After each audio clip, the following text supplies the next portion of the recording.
Mercedes-Benz Sprinter je ako kombi k dispozícii v troch dĺžkach. Vidíte jeho najkratšiu verziu. A tu je aj komentár kolegu, ktorý sa týmto typom automobilov zaoberá podrobnejšie.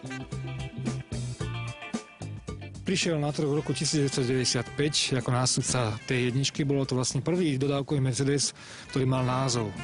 A jeho hlavnou vlastnosťou, ktorú by som odlíšil od iných, je akcelerácia, ktorú má takú, že v meste mu aj osobné autá nestíhajú.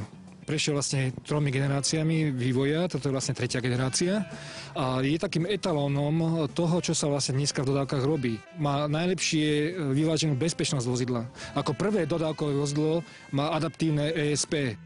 Mercedes Sprinter má vysokú variabilitu. Okrem toho, že má 3 dĺžky a 3 výšky, ponúka až 1000 rôznych vybavení, čiže naozaj uspokojí všetky potreby každého dopravcu.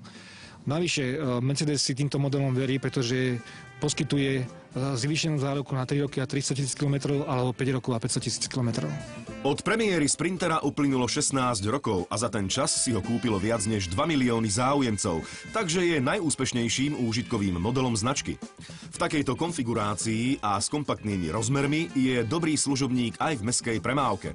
Aj vďaka pohonu zadnej nápravy je totiž veľmi obratný a výška, v ktorej sedí vodič, mu dáva výborný výhľad.